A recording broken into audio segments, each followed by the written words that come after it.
A mozgalom Stern halála után is tovább élt, és vadabb, erőszakosabb, nyitottabb lett a terrorakciókra, vérengzésekre, mint valaha. 1943 nyarára politikailag is irányt váltottak.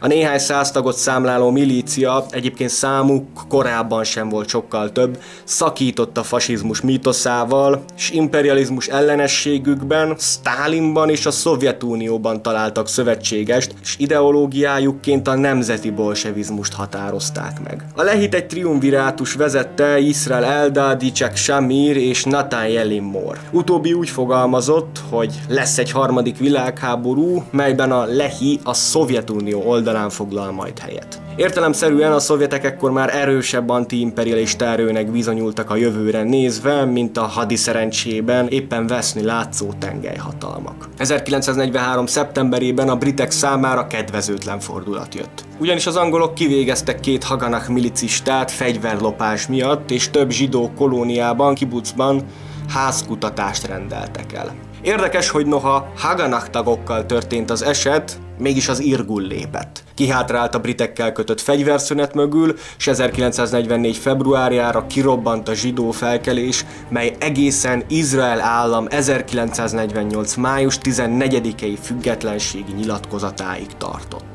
A Haganah azonban a britek oldalán maradt, s szabályos hajtóvadászatba kezdtek az Irgun és a Lehi ellen.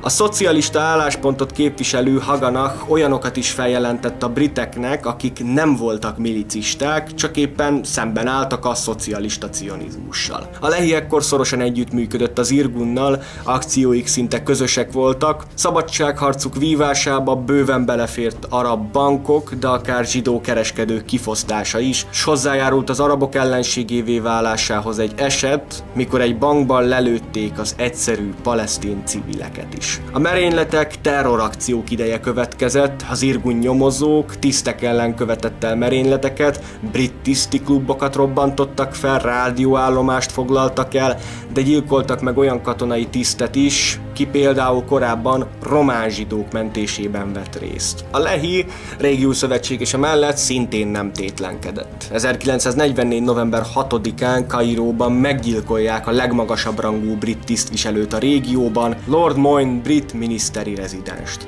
Az egyébként Izrael párti Winston Churchillt is felbőszítette ez az eset, a 2 merénylő kivégzésével nem is vártak sokat. A britek számára hiába terelődött a II. Világháború jó irányba, a palesztinai helyzetet egyre nehezebben tudták kezelni. A Lehi 1945-re már egyértelműen elfordult a zsidó jobboldaliságtól, osztályharcról beszéltek, s egyes Lehi tagok kezdték fasisztázni az akkor szövetséges Irgunt. Az, hogy valóban létezett-e szovjet kontakt, melytől fegyvert, pénzt vagy éppen ideológiai oktatást kaphattak a Lehi tagok, vagy ez a közeledés is csak amolyan vakvágány volt, mint az olaszok és a németek felé, azt nem lehet biztosan tudni.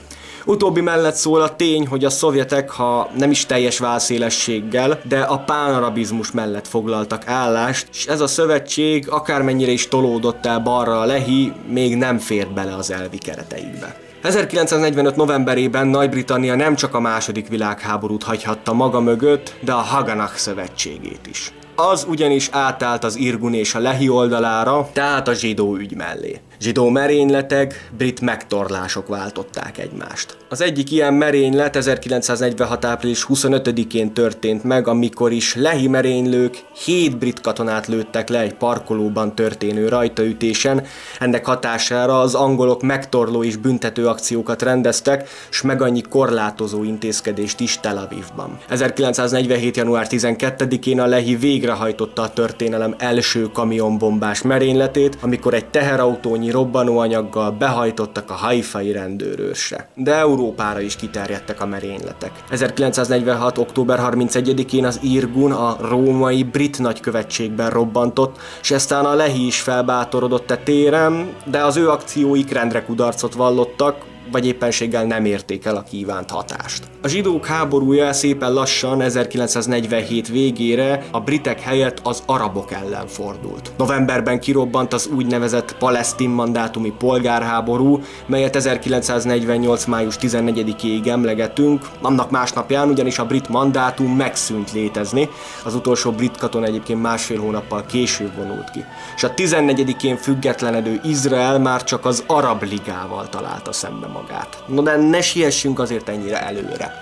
A Lehi még 1948. februárjában és márciusában is elaknásított vasutakat, a februáriban például a kokáért 28 brit katona meghalt, 35 megsérült, a márciusiban 40 civil halt meg, 60 megsebesült. A britek már azon voltak, hogy mielőbb otthagyják ezt a szentföldi káoszt, utolsó heteit, hónapjait a közigazgatás felszámolásával, fegyverek és katonák kimentésével töltötték, és a kivonulás után a Lehi ellensége, ahogyan a zsidó népé, immáron Izrael államé is, az arabok lettek. És a Lehi eszközeiben itt sem válogatott, ahogy a britek ellen sem. Meg annyi palesztin falu ellen szerveztek ők is kitelepítő akciókat, melyek az arabok ellenállása miatt gyakorta fordult vérengzésekbe, faluírtásokba. Elisha Ibzov Lehi tag robbanóanyaggal teli kamiont tervezett felrobbantani a palesztin Nablus város központjába, de az arabok még időben elfogták őt. A Lehihez köthető legismertebb, Irgunnal közösen végrehajtott arab ellenes atrocitás az 1948. április 9-én történt Deir Yassin-i vérengzés. 130 zsidó milicista legalább 107 palesztin civil gyilkolt meg, köztük nőket és gyerekeket is. A milicisták akkor keveredtek a faluba, mikor megpróbálták a Nashon hadművelet keretén belül a Jeruzsálem elleni arab ostromot megtörni. A falu ellen éjszaka indítottak támadást a milicisták, s a körülmények máig tisztázatlanok. S majd látni fogjuk, hogy ahogyan az idő halad előre, egyre tisztázatlanabb. Annyi bizonyos, hogy a faluban fegyveres palesztinok is tartózkodtak, létszámuk azonban nagyon csekély volt. A házról házra zajló falusi ütközetben mindjük meghalt, elmenekült vagy megadta magát.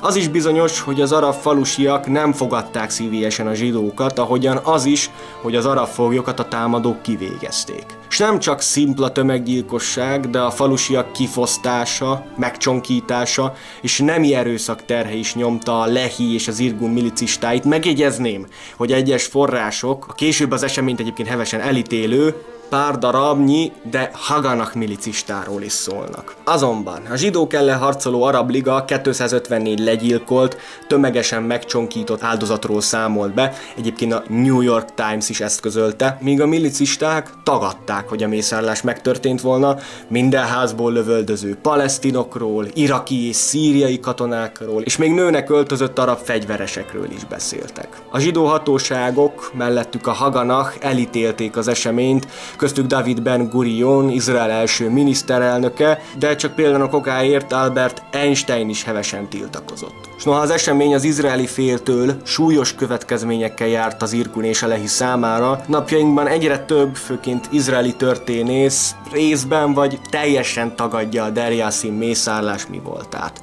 Vannak források, míg egyenesen odáig elmennek, hogy a faluban pusztán palesztin fegyveresek estek el, civileknek nem esett bántódása. A falut azonban átnevezték, ahogy több száz más faluval is tették ezt. És az évtizedek alatt lakosai teljesen megfeledkeztek arról, hogy ott azokban a falvakban valaha arabok éltek. No de beszéljünk a vérengzés következményeiről.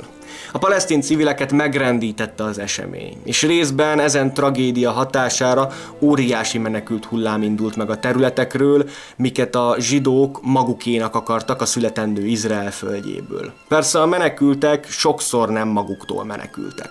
Az Arab Liga országai egy érthető casus bellit kaptak, hogy a rövidesen kitörő első arab-izraeli háborúban rároncsanak Izraelre. A Haganah és az izraeli baloldal pedig leszámolhatott az Irgunnal és a Lehivel. 1948. május 22-én megszületett a döntés, miszerint Izrael állama feloszlatja a két milíciát, tagjait pedig az IDF-be, az izraeli hadseregbe olvassza be. Az Irgun zokszó nélkül így is tett. A Lehi azonban nem volt hajlandó békésen feloszlani, árulónak tekintették Izrael kormányát, s noha az országos tevékenység megszűnt, hivatalosan nem létezhetett, a megannyi tag továbbiakban is a Lehi tagja maradt. 1948. szeptember 20-án a kormány terrorszervezetté nyilvánította a Lehit, miután 3 nappal korábban annak merénylői meggyilkolják az ENSZ közvetítőjét az arab-izraeli háborúban, a svéd Folke Bernadotte grófot. A szervezet fejeseit letartóztatják, börtönbüntetésre ítélik őket. Majd 1949. februárjában általános amnesztiában részesítették őket, a gróf gyilkosait is, miután azok megegyeztek az állammal, hogy a lehi vezetői felhagynak a frissen kóstolt parlamentáris harccal is. Ugyanis miután a lehi hivatalosan feloszlott, több tagjuk harcukat a parlamentbe terelték.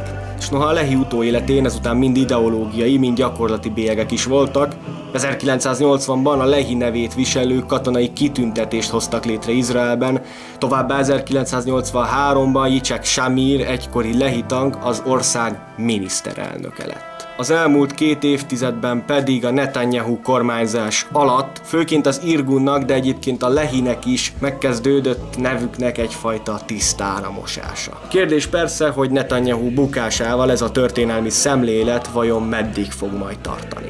Nos, így a történetünk végén megválaszolnám azokat a kérdéseket, amiket az első rész elején feltettem. Tény és való, hogy a Lehi Avram Stern vezetése alatt kereste a szövetséget a tengelyhatalmakkal, azt azonban nem lehet kimondani, hogy ez gyakorlatizálódott is. Továbbá a milícia isten igazániból csak pár évig viselte magán a fasizmusnak, vagy éppen a nemzeti szocializmusnak a stílusjegyeit, hangoztatta azoknak a programjait, aztán pedig igencsak hamar áttranszformálódott egyfajta nemzeti bolsevikká, és hát abban az időben már a Szovjetunió szövetségét keresték. A Lehit talán a legegyszerűbb úgy lenne definiálni, hogy egy olyan zsidó-cionista milícia volt, akik a Haganaktól vagy éppen az Irguntól alternatív, más utat kerestek, és az, hogy ők léteztek, és nem pedig a többi milíciában voltak tagjaik, azt ez az alternatív útkeresés határozta meg. Köszönöm szépen mindenkinek a megtekintést, valamint a Patreonos támogatásokat is.